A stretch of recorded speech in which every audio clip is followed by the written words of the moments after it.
Ben moi, je vous approuve, les gars, les filles. Je trouve que c'est courageux de votre part, même si vous levez des masques. Parce que la scientologie, c'est quelque chose qui mérite d'être dénoncé. Et le fait que vous le fassiez, ça prend un certain courage et je vous encourage à poursuivre dans cette branche-là. Moi, j'avais déjà 2 livres que je publie sur le sujet. Et contrairement à ce que je m'attendais, ils ne m'ont pas poursuivi. Et ça m'étonne beaucoup. J'aurais pensé qu'ils mettent le paquet contre moi, mais rien. Ça m'aurait fait une publicité du tonnerre. Je pense qu'ils ont senti la seule chose. C'est pour ça qu'ils font rien.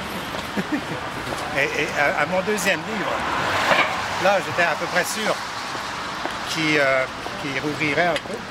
Mais non, rien encore. Ça fait, mon livre est sorti, quoi, depuis presque un peu plus qu'un mois. Et j'ai pas eu de poursuite, j'ai pas eu de manifestation contre moi, rien de tout ça.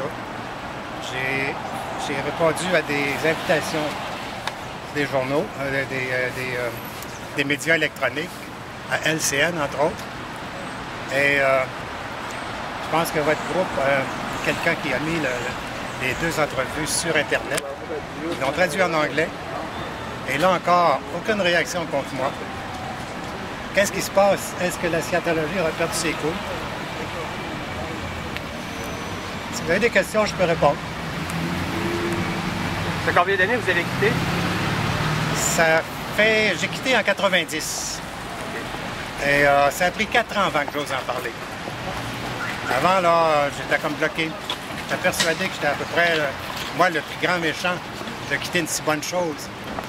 À un certain moment donné, je me suis aperçu que la bonne chose était plutôt pourrite, alors j'ai commencé à en parler. OK. Et votre femme est toujours là-dedans?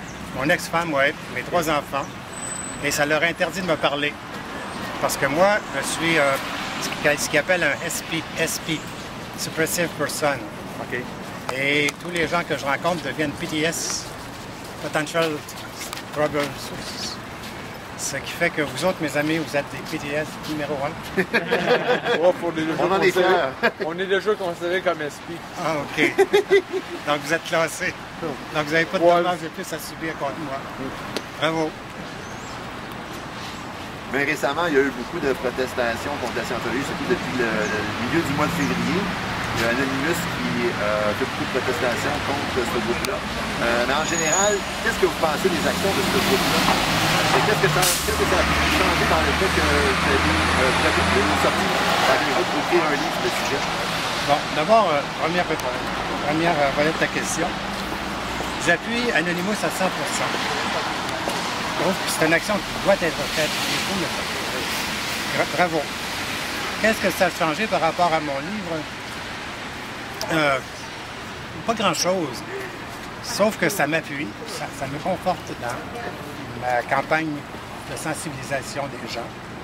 Je trouve drôlement important de prévenir la population contre les abus de ces sectes-là. Et ce qui a motivé la publication de mon dernier livre, c'est le refus de la mère de mes petits-fils de me laisser communiquer avec eux. Ça, je me suis dit à ce moment-là, c'est pas correct. C'est une chose inacceptable. Donc, je dénonce. Et pourquoi je peux dénoncer à visage découvert? C'est que j'ai rien à perdre. J'ai pas de job. Je vais faire des affaires semblables. Oui. Avec les ex-membres, là. Moi, j'ai pas de job. J'ai passé l'âge de la retraite et j'ai rien qui m'adore, sauf mon linge puis ma pension. Et ça, je pense pas qu'ils puissent me l'enlever. Donc, je peux protester ouvertement, sans peur et sans reproche. Vous n'avez rien à vous prendre? Vous n'avez rien? J'ai rien à prendre, c'est ça. S'ils veulent me fractionner. D'ailleurs, je pense pas qu'il y ait Dieu qui m'actionne. Dans mon livre, mon dernier livre, il n'y a rien qui ne puisse être prouvé.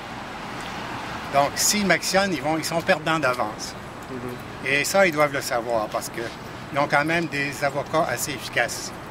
Il faut savoir que 10 % de ce qu'un scientologue paye va à la défense de la scientologie. Un organisme qui s'appelle OSA, Office of Special Affairs. Alors, ces gens-là sont très bien équipés pour se défendre. On a eu des... On sait qu'en Europe et aux États-Unis, ils sont très très actifs là-bas. On a eu des membres d'Anonymous qui sont poursuivis présentement. Ah oui? Je sais qu'il y a le cas de la non-orange dernièrement. C'est un gars, il s'est fait plaquer à terre par les gardes de sécurité qui gardaient l'organisation, la orgue où est-ce qu'ils manifestaient. Sous prétexte, ils auraient passé sur leur terrain légalement. Sauf que la vidéo qu'on voit avant, après et pendant, la seule affaire qui est proche de leur terrain, c'est sa propre voiture. Okay. Lui-même, il a été la raison pourquoi ils l'ont pas mis, c'est parce que lui a été voir c'est quoi qu'il faisait proche de son auto à lui. Pour les raisons évidentes, hein, on sait combien ça coûte une voiture, c'est pas... Yes. Est-ce qu'il y a d'autres questions?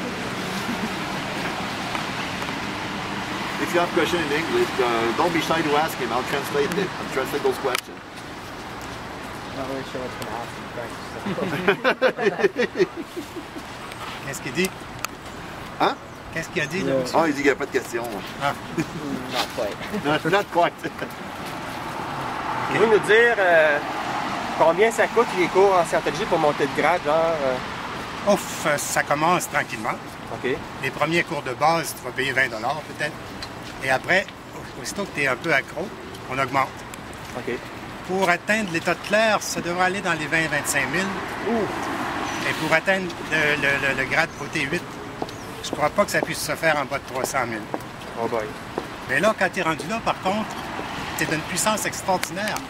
Tu peux traverser les murs en esprit, tu peux quitter ton corps, tu peux aller sur la Lune, tu peux aller lire n'importe quelle bibliothèque, tu peux faire bouger les choses à distance. Oh boy. Personnellement, j'ai rencontré des gens qui avaient atteint cet état-là. OK. Leur demander seulement de déplacer d'1 centimètre un verre sur la table, ils ne le font pas. Ça serait trop impressionnant. Ah. Quand tu as payé 300 000 pour te rendre là, et que tu sais que chaque scientologue devient un field staff member, un membre du personnel à l'extérieur, et que tu as droit à 10 de tout ce que tu vas faire vendre à tes amis et tes parents, eh bien, tu veux bien te refaire un peu, t'es pas pour dire que c'est de la frime. Ça. Ah, c'est ça. C'est comme au fond, ça ressemble pas mal au schéma de vente pyramidale. C'est un de leurs défauts encore. Un de leurs autres défauts. Ouh, j'ai l'impression que Revenu Québec va aimer ça. Je connais du monde où... ils sont églises.